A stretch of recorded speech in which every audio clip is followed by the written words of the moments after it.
हमारी निगाहें पाक न रही, निगाहों का तकद्दुस खत्म हो गया है। आज हमारी निगाहों की पाकीज़गी खत्म होती चली जा रही है।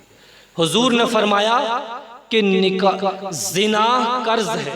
ज़िना क्या है? कर्ज है। अगर तुम दूसरों की बहन बेटियों को तकोगे, दूसरों की बहन बेटियों से ज़िना करोगे, तो अगरचे तुम अपनी बेटियों को चार दीवारी महल में बंद कर दो, वहां भी वो महफूज न रह सकेंगे। अब जो ये चाहता है कि मेरी बेटियों की हिफाजत हो, जो ये चाहता है कि मेरी बेटियों की पाक दामनी रहे, वो दूसरों की बेटियों की पाक दामनी की जमानत दे दे, वो दूसरों की बेटियों की हिफाजत करना शुरू कर दे। लेकिन हाल क्या होता है, इंसान अपने बेटों की हिफाजत नहीं करता। आज हमारी आंखों से, हमसे हमारे पड़ोसी की बेटी महफूज नहीं है।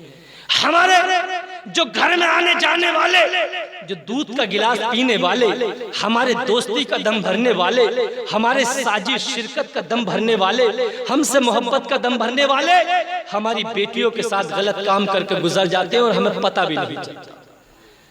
पर्दे को आम करो, घरों में पर्दे को आम करो।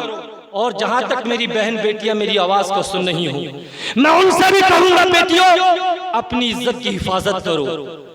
तुम किसी की बहन हो, तुम किसी की इज्जत हो, किसी की बेटी हो। तुम्हारी वजह से कोई बाप सर उठा के जीता है, तुम्हारी वजह से कोई बेटा, कोई भाई सर उठा के जीता है। तुम अपने भाई की इज्जत हो, तुम अपने बाप की इज्जत हो। अगर तुम्हारी नजर बहकी, तुम्हारे कदम बहके, तो तुम्हारे बूढ़े बाप की इज्जत का जनाजा निकल जाएगा। तुम्हारे कदम बहके तो तुम्हारे बूढ़े बाप की इज्जत जरा देर में नीलाम हो जाएगी। मेरी बेटियों, घरों के अंदर नमाज अदा करो। मेरी बहनों, मेरी माँ, घरों के अंदर अपने पर्दे से रहो, अपनी इज्जत की हिफाजत करो। अल्लाह तुम्हारी हिफाजत करने वाला है। ये शख्स कहने लगा, मैंने एक कब्र खोदी, लेकिन फिर नफ्स ने बहकाया, कहा यार चल कोई बात नहीं है, एक का ऐसा हो गया, दूसरी पे चलता हूं। कब्र कितनी खोदी थी? 5 खोदी थी। दूसरी पे गया, दूसरी पे गया, थोड़ी सी कब्र खोदी तो क्या देखा कि इंसान का मुंह खिंजीर नुमा हो चुका है। इंसान का चेहरा खिंजीर के जैसा हो गया। अल्लाह अल्लाह। जब इसने ये देखा, कब कपा गया, थर्रा गया, अर्ज करने लगा मौला, भागने लगा, थर्रा गया, भागन भाग। लेकिन आवाज आ गई गैब से, बंदे भागना, बल्कि इसे पूछ ले कि इस पर यह अजाब क्यों हुआ है और किस वजह से हुआ है, ये कौन सा गुनाह करता था। अल्लाह अल्लाह, ये वापस लौट कर आया, लौट कर आकर इसने कब्र पर आवाज दी कि ऐ बंदे, तुझ पर यह अजाब हो क्यों रहा है, तू क्या करता था, किस वजह से तेरे ऊपर यह अजाब हो रहा है। कहने लगा, मैं दुनिया के अंदर हराम रोजी खाता था, मैं दुनिया के अंदर झूठ बोलता था। अल्लाह अल्लाह, आज हमारे मुआशरे के अंदर झूठ बोलने का रिवाज आम होता चला जा रहा है, धोखेबाजी आम होती चली जा रही है। आज हमारी कौम के अंदर सूदखोरी आम होती चली जा रही है। अल्लाह अल्लाह, मेरे प्यारे, तुम झूठ बोलने नहीं आए हो, तुम झूठी कस्में खाने नहीं आए हो, तुम हराम रोजी खाने नहीं आए हो। मेरे प्यारे, इंसान हराम रोजी खाता है तो उससे खून हराम पैदा होता है, इंसान हराम रोजी खाता है उस बच्चे हराम पैदा होते हैं। मेरे प्यारे, अगर तुमने हराम रोजी खाई, तुम्हारी नस्ल तबाह बर्बाद होती चली जाएगी। जो हराम रोजी खाता है, झूठ बोलता है, धोखेबाजी करता है, वो अपने लिए अज़ाब कब्र तैयार करता चला जा रहा है। मेरे प्यारे, हराम रोजी खाने से इंसान की औलाद तबाह हो जाती है, औलाद नाफरमान हो जाती है, औलाद नाफरमान होती है, औलाद बदतमीज होती चली जाती है।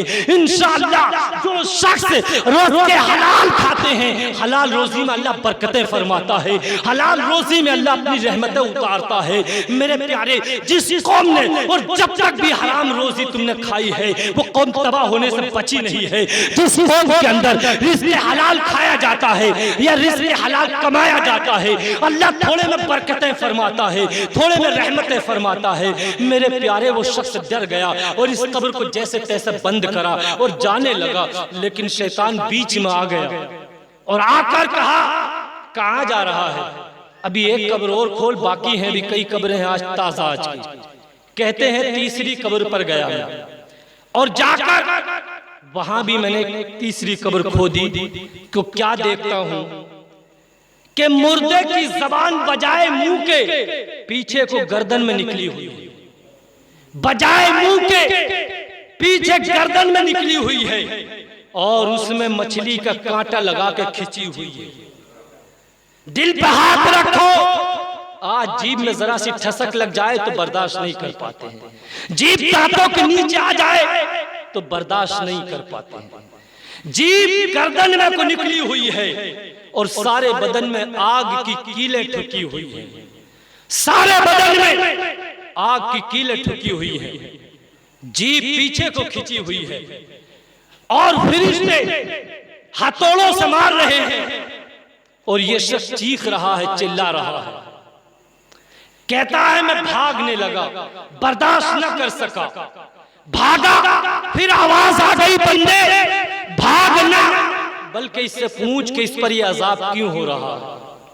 कहता है जैसे तैसे हिम्मत करके कब्र पर आया और आकर पूछा, कहा भाई तुझ पे ये अजाब क्यों हो रहा है, बताओ तो सही। कहा मैं चुगलखोरी करता था, गीबत करता था और लोगों को आपस में लड़वाता था। आज भी हमारी कौम के अंदर ऐसे लगे लूतड़े लोग फिर रहे हैं जो चुगलखोरी करके लोगों को आपस में लड़वाते हैं और कोशिश ये करते हैं कि ये जब तक लड़ेंगे दोनों मेरी सीख खड़ी रहेगी, लड़ेंगे और मुझे आपस में फैसला करने के लिए बुलाएंगे।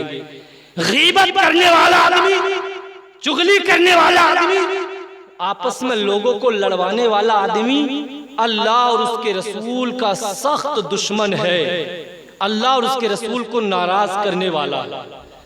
बताओ तो सही, अपने को मोमिन कहने वाले मुसलमानों में फूट डालते हैं। फूट डालने वाला शख्स अल्लाह और उसके रसूल का सख्त नाफरमान है और उसके लिए जहन्नम के अंदर बहुत बड़े बड़े अजाब तैयार है।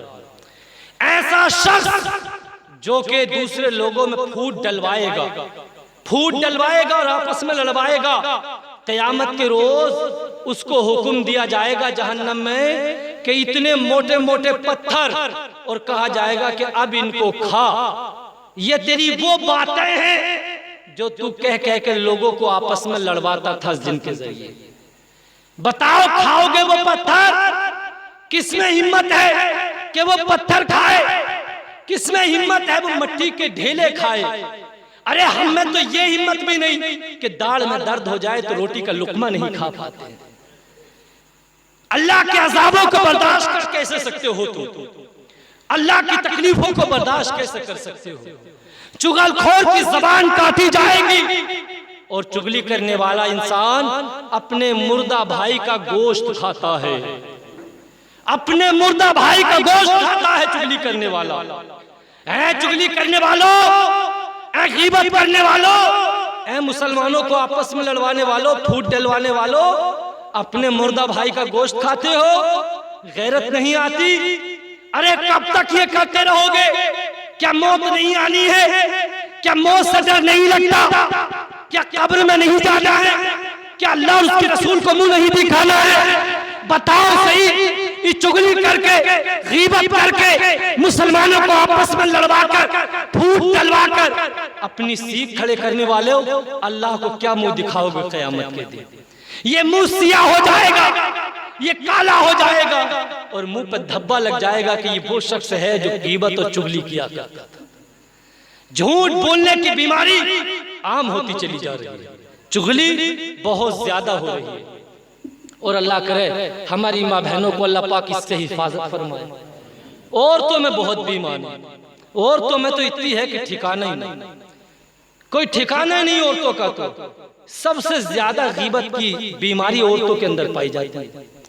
बेबिला वजह में बस किसी का हाल ये थोड़ी है, बस किसी का पता चल जाए कि उसकी बेटी का रिश्ता हो गया, फौरन ही घर किसी के पहुंच जाएगी। बाज औरतें ऐसी हैं और जिन और मर्दों का अपनी औरतों पर कंट्रोल नहीं है, ऐसे शख्स को दयूस कहा जाता है। दयूस ऐसे शख्स को, ऐसा शख्स जन्नत में नहीं जाएगा कि जिसकी बेटी बहन या घरवाली बेपर्दा होकर बाजारों में इधर उधर घूमती हो और लोगों में गीबत चुगली करती फिरती हो और बिल्कुल बेपर्दा बेआबरू होकर घूमती हो। ऐसा शख्स जो कंट्रोल ना करता हो अपनी बहन बेटी औरत पर, ऐसा शख्स दयूस कहा गया है हदीस के अंदर, और जन्नत में दाखिल नहीं हो। हाल ये है, अभी अभी चंद दिन पहले मुझे खबर मिली कि किसी औरत ने आके आग लगा दी और जो है किसी की बेटी का रिश्ता टूट गया। ऐसा शख्स जो किसी की बेटी का रिश्ता तोड़वाए वो कभी जन्नती नहीं हो सकता है, मुसलमान नहीं हो सकता है। क्या होता है, किसी की बच्ची को बुखार आ जाए एक दो बार और इसे पता चल जाए, रिश्ते का पता चल जाए कहाँ हुआ, फौरन ही जा कह देगी अरे तुम्हें पता उसमें दौरे पर है, पता तुम्हें उसकी बहुत बुखार आता, उसकी तबीयत ठीक न रहती, कहाँ रिश्ता कर लिया तुमने। ऐसे हालात, उसकी वजह यह है कि दीन नहीं जानती, शरीयत को नहीं जानती और हमने इसको सिखाया नहीं सही माना में। अपनी बेटियों को जहां स्कूल में पढ़ाते हो वहां अपनी बच्चियों को आलिमा भी बनाओ, दीन की तालीम भी दो। अगर अपनी बेटियों को दीन की तालीम देकर रुखसत किया, मुझे उम्मीद है कि तुम्हारी बेटियां तुम्हारी बख्शिश का जरिया बनती हुई नजर आएंगी।